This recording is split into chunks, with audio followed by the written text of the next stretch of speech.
지중해의 작은 섬나라 키프로스?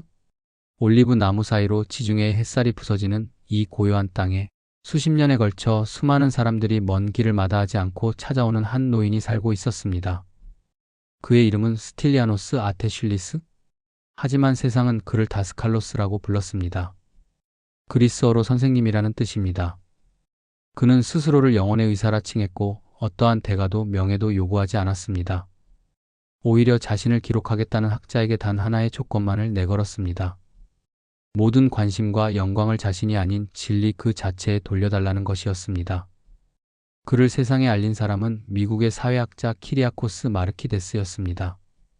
합리적 사고와 실증적 방법론으로 무장한 학자였던 그는 처음에는 냉정한 관찰자의 시선으로 다스칼로스 곁에 머물렀습니다.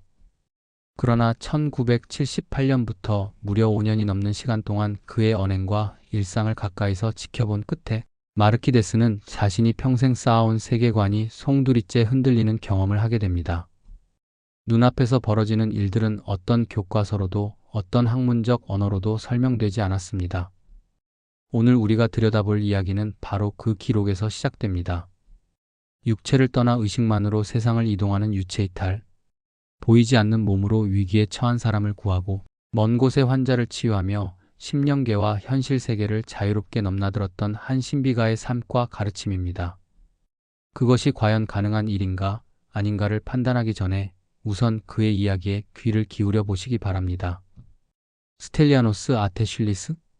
1912년 12월 12일 지중해의 섬나라 키프로스에서 태어난 이 인물은 평생을 그 섬에서 보내며 조용하고 검소한 삶을 살았습니다. 겉으로 보면 평범한 은퇴 공무원이었습니다. 키프로스 정부 간행물 판매국에서 수십 년간 일했고 정원을 가꾸고 바이올린을 연주하고 시를 쓰고 그림을 그리는 것을 즐겼습니다. 그러나 그의 이름 앞에는 늘 다른 수식어가 따라붙었습니다. 신유가, 심령치유사, 신비주의자, 그리고 무엇보다 그를 따르는 수많은 사람들이 부르는 이름 다스칼로스? 그리스어로 선생님을 뜻하는 이 호칭은 어느 순간부터 그의 진짜 이름이 되어 있었습니다.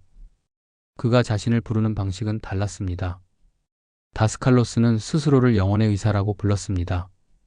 몸의 병을 고치는 의사가 아니라 영혼이 앓고 있는 고통을 들여다보고 그 근원에서부터 치유를 이끄는 사람이라는 뜻이었습니다. 그는 70년이 넘는 세월 동안 가르치고 치유하는 일을 멈추지 않았습니다. 어떤 보수도 받지 않았고 어떤 종교단체에도 소속되지 않았으며 명성을 쌓으려는 의도 또한 전혀 없었습니다. 오히려 그는 자신이 세상에 알려지는 것을 불편하게 여겼습니다. 종교계 일부에서는 그를 악마의 주술사라 규정하며 공격했고 그럼에도 다스칼로스는 개의치 않았습니다. 그에게 중요한 것은 오직 하나였습니다. 고통받는 사람의 곁에 있는 것. 그를 세상에 알린 계기는 한 사회학자의 끈질긴 기록 덕분이었습니다. 키리아코스 마르키데스? 키프로스 출신으로 미국 메인 대학교 사회학 교수로 재직 중이던 그는 1978년부터 다스칼로스의 곁에 머물며 그의 언행과 일상을 5년에 걸쳐 기록했습니다. 처음에는 냉정한 학자의 시선이었습니다. 실증적 방법론을 신봉하는 사회과학자의 눈으로 이 낯선 신비주의자를 객관적으로 관찰하고자 했습니다. 그러나 마르키데스는 시간이 흐를수록 자신이 가진 세계관과 가치관이 흔들리는 것을 느꼈습니다. 눈앞에서 벌어지는 일들은 어떤 학문적 언어로도 담아낼 수 없었습니다. 그렇게 탄생한 책이 바로 세 권의 다스칼로스 시리즈입니다. 이 책들은 한국의 지중해의 성자 다스칼로스라는 제목으로 출간되어 영성과 의식에 관심을 가진 독자들 사이에서 지금도 깊은 울림을 남기고 있습니다. 다스칼로스는 자신의 수행 공동체를 진리의 탐구자들이라 이름 붙였습니다. 키프로스 스트로볼로스에 위치한 그의 집 스토아에는 전 세계에서 진리를 찾아 헤매는 사람들이 줄을 이어 찾아왔습니다. 그들은 그의 강의를 듣고 치유를 받고 명상 수행법을 배웠습니다.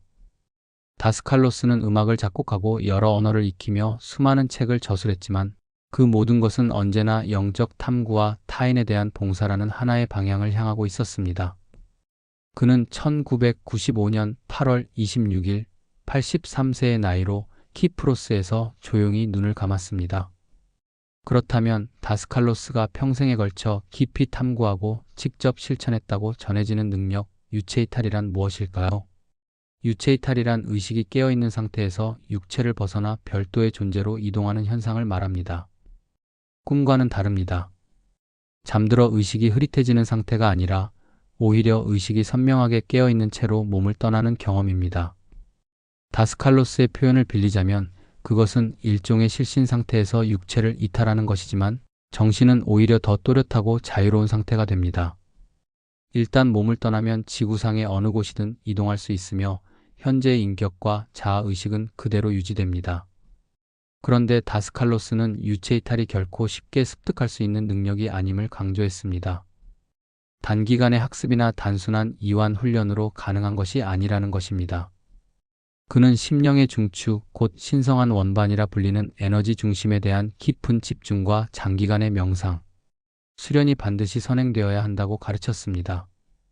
입문자라면 먼저 기본 명상 수행을 통해 내면의 집중력을 키우고 특정 영적 단계에 도달한 이후에야 비로소 유체이탈 수련으로 나아갈 수 있습니다. 심지어 오랜 세월 수련을 쌓는다 해도 몸을 떠날 수 있다는 보장은 없다고 했습니다. 일부 심화된 수련법은 흰 수도복을 입은 소수의 비밀 모임에서만 전수되는 것으로 외부에 공개된 적이 없습니다. 여기서 한 가지 중요한 구분이 필요합니다. 많은 사람들이 혼동하는 것이 있는데 바로 텔레파시와 유체이탈의 차이입니다.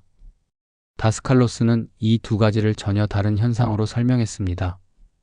텔레파시란 양미간 위쪽에 위치한 제3의 눈이 열릴 때 가능해지는 능력으로 육체 안에 머물러 있는 상태에서 먼 거리의 사람과 정보를 주고받거나 의식적으로 소통하는 것입니다. 염체를 특정 장소로 보내어 그곳의 정보를 수신하거나 영향을 미치는 방식입니다. 반면 유체이탈은 그보다 훨씬 근본적인 경험입니다. 육체 자체를 떠나 의식 전체가 다른 공간으로 이동하는 것이기 때문입니다. 텔레파시가 마치 원격으로 신호를 보내는 것이라면 유체이탈은 의식 전체가 직접 그 장소로 건너가는 것에 비유할 수 있습니다. 또한 다스칼로스는 환경적 조건도 유체이탈에 영향을 미친다고 말했습니다. 공기 중 습도가 높을 때 육체를 떠나기가 훨씬 수월해지며 그는 실제로 잠자리 곁에 물 한 컵을 두는 습관을 가지고 있었다고 전해집니다. 물이 방사하는 원자적 에너지가 육체와 심령체 사이의 분리를 부드럽게 도와준다는 것이 그의 설명이었습니다. 작은 컵 하나에 담긴 물이 그에게는 또 다른 차원으로 건너가는 문을 여는 열쇠였던 셈입니다. 유체이탈에는 단계가 있습니다. 다스칼로스는 이것을 크게 두 가지로 나누어 설명했는데 1차 유체이탈과 2차 유체이탈이 그것입니다. 얼핏 같은 경험처럼 들릴 수 있지만 그 깊이와 자유의 차원은 전혀 다릅니다. 마치 물가에 발을 담그는 것과 수면 아래 깊이 잠수하는 것이 전혀 다른 경험인 것처럼 말입니다. 1차 유체이탈은 말 그대로 육체를 벗어나는 경험입니다. 의식은 또렷하게 깨어있는 상태에서 심령체가 육신의 경계를 넘어 독립적으로 존재하게 됩니다. 이 상태에서는 지구상의 어느 곳이든 자유롭게 이동할 수 있습니다. 물리적 장벽이 의미를 잃습니다. 벽도, 거리도, 국경도 의식의 이동을 막지 못합니다. 그러나 2단계에서 한 가지 중요한 사실이 있습니다. 10년계에 머무는 동안 그 세계에 살고 있는 존재들이 유체이탈 상태의 사람을 볼 수 있다는 점입니다. 즉, 완전히 투명한 존재가 되는 것이 아니라 10년계의 차원에서는 여전히 인식 가능한 존재로 나타난다는 것입니다. 또한 이 상태에서도 현재의 인격과 자아의식은 그대로 유지됩니다. 몸을 떠났다고 해서 내가 사라지거나 달라지는 것이 아닙니다.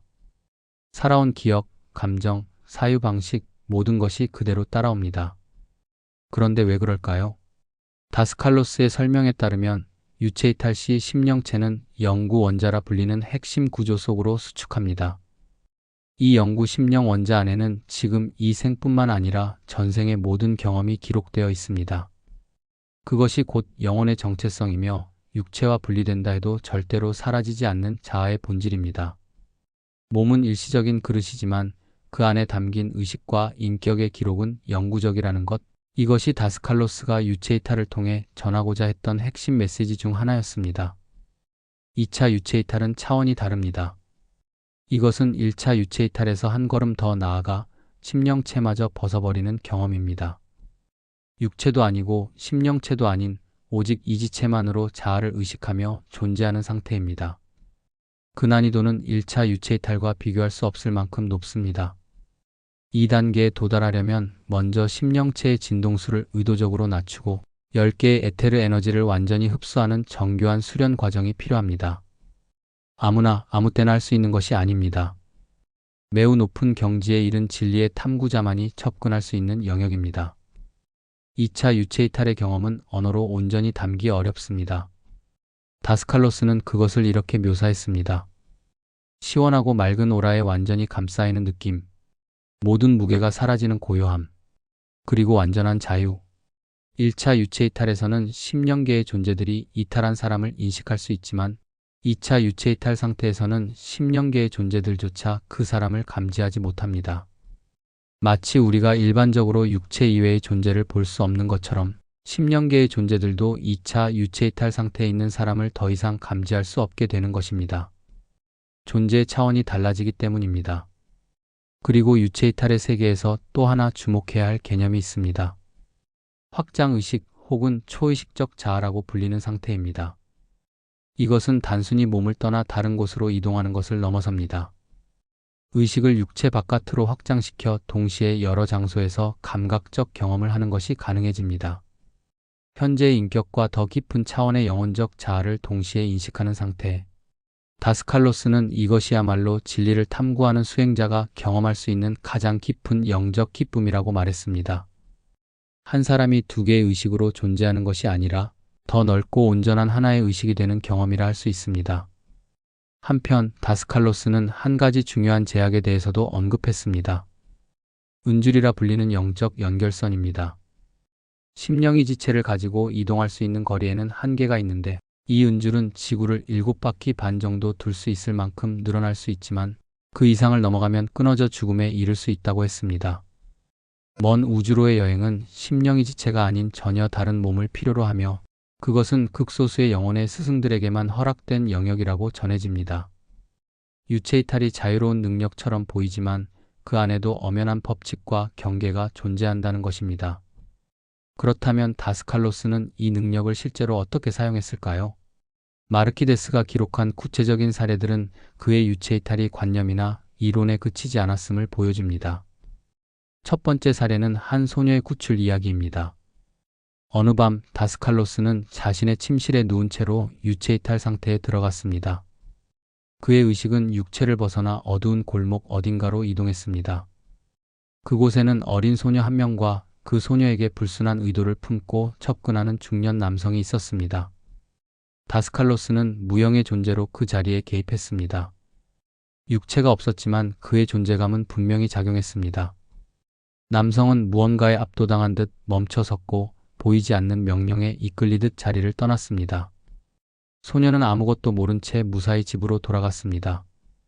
그날 밤 다스칼로스는 자신의 몸으로 돌아왔고 다음날 아침 아무 일도 없었던 것처럼 평범한 하루를 시작했습니다. 구한 사람도 구해진 사람도 그 사실을 알지 못했습니다. 오직 다스칼로스만이 알고 있었습니다. 두 번째 사례는 커피숍에서 벌어진 일입니다. 도박과 부정행위로 촉발된 다툼이 폭력으로 번지려는 순간 다스칼로스는 유체이탈 상태로 그 현장에 개입했습니다. 그는 보이지 않는 손으로 위험한 상황의 흐름을 바꾸었습니다. 물리적으로 아무것도 없는 곳에서 무언가가 작용했고 폭력은 결국 일어나지 않았습니다. 그 자리에 있던 사람들은 무슨 이유로 싸움이 멈췄는지 알 수 없었습니다. 그저 갑자기 상황이 가라앉았다고 느꼈을 뿐입니다. 이 두 사례가 공통적으로 말해주는 것이 있습니다. 다스칼로스에게 유체이탈은 단순한 신비 체험이 아니었다는 것입니다. 그것은 언제나 타인을 위한 것이었습니다. 보이지 않는 곳에서 이름도 남기지 않고 감사 인사도 받지 못한 채 고통과 위험에 처한 사람의 곁에 조용히 나타나는 것. 그것이 다스칼로스가 유체이탈 능력을 사용한 방식이었습니다. 그는 항상 말했습니다. 이 능력은 오직 치유와 도움을 위해서만 존재하며 이기적인 목적에 사용되는 순간 그것은 사용자 자신과 주변 모두를 해치는 힘으로 돌변한다고. 유체이탈은 자유롭고 경이로운 경험처럼 들립니다. 육체의 무게를 벗어던지고 의식만으로 세상을 넘나드는 것. 그러나 다스칼로스는 이 능력에 대해 이야기할 때마다 반드시 한 가지를 함께 강조했습니다. 위험입니다. 유체이탈은 아름다운 능력인 동시에 준비되지 않은 사람에게는 심각한 위협이 될 수 있는 양날의 경험이라는 것입니다. 먼저 알아야 할 것은 우리 모두가 사실 유체이탈을 경험하고 있다는 사실입니다. 바로 잠을 자는 동안입니다. 깊은 수면 상태에서 의식은 어느 정도 육체로부터 느슨해지며 이 과정에서 자연스러운 형태의 이탈이 일어납니다. 그러나 이 경우에는 대부분 위험하지 않습니다. 다스칼로스에 따르면 잠자는 동안의 유체이탈 상태에서는 성령이 육체와 인격 모두를 돌보며 보호하기 때문입니다. 우리가 의식하지 못하는 사이에도 더 높은 차원의 보호가 작동하고 있다는 것입니다. 그러나 의도적인 유체이탈, 즉 수련을 통해 의식적으로 몸을 떠나는 경우는 전혀 다릅니다. 이때는 육체와 인격 양쪽 모두의 위험이 동시에 발생할 수 있습니다. 심령체가 육체를 벗어나 이동하는 동안 남겨진 육체는 무방비 상태에 가까워집니다. 외부의 부정적인 에너지나 영적 존재들이 그 빈자리를 파고들 가능성이 생깁니다. 또한 전생의 경험이 기록된 영구 심령 원자가 자극을 받을 경우 과거 생의 고통스러운 기억이나 카르마적 충격이 의도치 않게 깨어날 수도 있습니다. 다스칼로스 자신도 이 위험을 직접 경험한 적이 있었습니다. 레바논 내전이 극도로 혼란스러웠던 시기, 그는 유체이탈 상태로 분쟁 지역에 개입하다가 자신의 육체가 외부로부터 공격을 받는 상황에 처하게 되었습니다. 의식이 몸 밖에 있는 동안 육체는 무방비였고 그 틈을 파고드는 위험이 실제했던 것입니다. 이 경험은 다스칼로스로 하여금 유체이탈 수련에서 보호의 중요성을 더욱 철저히 강조하게 만들었습니다. 그렇다면 어떻게 이 위험을 막을 수 있을까요? 다스칼로스가 제시한 핵심 보호수단이 바로 염체입니다. 염체란 강력한 집중과 의지의 에너지로 만들어내는 영적 보호막입니다. 유체이탈을 시도하기 전에 반드시 염체를 생성하여 육체 주위에 배치함으로써 의식이 자리를 비운 동안 남겨진 몸을 지키는 역할을 하게 합니다. 이것은 선택이 아니라 필수였습니다. 다스칼로스는 염체 없이 유체이탈을 시도하는 것은 집의 문을 활짝 열어둔 채 멀리 떠나는 것과 같다고 표현했습니다. 준비 없는 자유는 자유가 아니라 위험이라는 것입니다. 유체이탈의 위험이 외부에만 있는 것은 아닙니다. 내면의 위험, 즉 능력을 잘못 사용하는 것 역시 다스칼로스가 깊이 경계한 문제였습니다. 그는 이 능력의 윤리적 사용에 대해 누구보다 엄격한 기준을 가지고 있었습니다. 다스칼로스가 반복해서 강조한 원칙은 단순하지만 강력했습니다. 유체이탈 능력은 오직 타인의 치유와 보호, 그리고 고통의 경감을 위해서만 사용되어야 한다는 것입니다. 그 어떤 개인적 이익을 위해서도, 그 어떤 호기심의 충족을 위해서도 이 능력을 사용해서는 안 됩니다. 타인의 사생활을 엿보거나 누군가를 조종하거나 물질적 이득을 취하기 위해 이 능력을 동원하는 순간 그 힘은 사용자 자신을 향해 되돌아온다는 것이 그의 가르침이었습니다. 그는 이렇게 말했습니다. 영적으로 충분히 진화하지 못한 상태에서 이러한 능력이 깨어난다면 그 능력은 잠재된 상태로 머물러야 한다고. 능력이 있다는 것과 그 능력을 올바르게 사용할 준비가 되어 있다는 것은 전혀 다른 문제입니다. 칼이 의사의 손에 있으면 사람을 살리지만 준비되지 않은 손에 있으면 해를 끼치듯이 영적 능력도 마찬가지입니다. 다스칼로스는 평생을 통해 이 원칙을 한 번도 어긴 적이 없었다고 전해집니다. 그것이 그를 신비주의자이자 동시에 진정한 의미의 성자로 기억하게 만드는 이유이기도 합니다. 이쯤에서 우리는 자연스럽게 한 가지 질문을 갖게 됩니다. 과학은 이 모든 것을 어떻게 바라볼까요? 다스칼로스를 세상에 알린 마르키데스는 사회학자였습니다. 그것도 실증주의적 방법론에 철저히 훈련된 학자였습니다. 그는 처음에는 합리적 의심을 놓지 않았습니다. 그러나 5년이 넘는 시간 동안 직접 목격한 것들은 그의 학문적 언어의 경계를 넘어서는 것들이었습니다. 그는 결국 이렇게 고백했습니다. 합리적 사고만으로는 설명할 수 없는 무언가가 분명히 존재한다고. 비슷한 경험은 다른 문화권의 연구자들에게서도 발견됩니다. 아프리카의 밀림 속에서 원주민 공동체와 함께 생활한 인류학자들은 주술사들이 보여주는 자연, 에너지 제어나 의식 변형 현상들이 단순한 미신이나 집단, 최면으로는 설명되지 않는 일관된 패턴을 가지고 있음을 보고하기도 했습니다.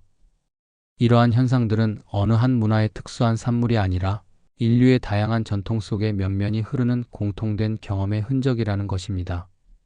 현대 신경과학은 유체이탈 경험 자체에 대한 연구를 조심스럽게 이어가고 있습니다. 뇌의 특정 부위, 특히 두정엽과 측두엽이 접합하는 영역이 자극을 받을 때 유체이탈과 유사한 경험이 보고된다는 연구 결과들이 있습니다. 일부 과학자들은 이를 근거로 유체이탈이 뇌가 만들어내는 환각에 불과하다고 주장합니다. 그러나 다스칼로스의 사례처럼 유체이탈 상태에서 인식한 정보가 실제로 검증된 경우들은 단순한 뇌의 착각으로 설명하기 어렵습니다. 의식이 뇌의 산물인가 아니면 뇌를 사용하는 독립적 존재인가? 이 질문은 현대 과학이 아직 결론을 내리지 못한 채 논쟁이 이어지고 있는 영역입니다. 다스칼로스는 이 논쟁에 크게 흔들리지 않았습니다. 그는 과학을 부정하지도 않았지만 과학이 아직 도달하지 못한 곳이 있다는 것을 알고 있었습니다. 그리고 그 너머를 탐구하는 것이야말로 진리를 추구하는 사람의 본분이라고 생각했습니다. 그렇다면 다스칼로스가 평생의 가르침을 통해 우리에게 전하고자 했던 핵심은 무엇일까요? 첫째, 유체이탈은 결코 하루아침에 얻어지는 능력이 아닙니다. 깊고 오랜 명상 수행, 내면의 집중력, 영적 준비가 쌓여야만 비로소 그 문이 열립니다. 지름길은 없습니다. 둘째, 육체를 떠난다고 해서 자아가 사라지지 않습니다. 영구 심령 원자 속에 기록된 모든 경험과 인격은 그대로 유지됩니다. 몸은 빌린 집이지만 의식은 그 집을 떠나도 여전히 존재합니다. 셋째, 1차 유체이탈과 2차 유체이탈은 차원이 다른 경험입니다. 심령체를 벗어난 2차 유체이탈의 완전한 자유는 극소수의 수행자만이 다가갈 수 있는 경지입니다. 넷째, 능력에는 반드시 책임이 따릅니다. 염체를 통한 보호 없이 유체이탈을 시도해서는 안 되며 이 능력은 언제나 타인을 돕는 방향으로만 사용되어야 합니다. 다섯째, 초의식적 자아의 경험은 현재의 인격과 더 깊은 영혼의 자아를 동시에 인식하게 해줍니다. 그것은 단순한 신비 체험이 아니라 인간 존재의 본질에 대한 가장 직접적인 탐구입니다. 다스칼로스의 이야기는 우리에게 불편한 질문을 던집니다. 우리가 알고 있는 현실이 전부인가? 육체가 전부인가? 의식은 과연 뇌와 몸이 사라지면 함께 사라지는가? 그는 평생을 통해 이 질문에 자신의 존재 전체로 답했습니다. 보이지 않는 곳에서 고통받는 사람의 곁에 나타나고 이름도 남기지 않고 사라지며 그 어떤 대가도 바라지 않았습니다. 1995년 키프로스의 올리브 나무 그늘 아래에서 그는 조용히 생을 마감했습니다. 그러나 그가 남긴 가르침은 지금도 살아있습니다. 어쩌면 그것이야말로 그가 평생 증명하고자 했던 것의 가장 단순하고 명확한 증거일지도 모릅니다. 의식은 죽지 않는다는 것, 진리를 향한 탐구는 끝이 없다는 것, 그리고 진정한 능력은 언제나 사랑에서 비롯된다는 것입니다. 오늘은 여기까지입니다. 시청해주셔서 감사합니다. 구독, 좋아요, 알림 설정은 큰 힘이 됩니다.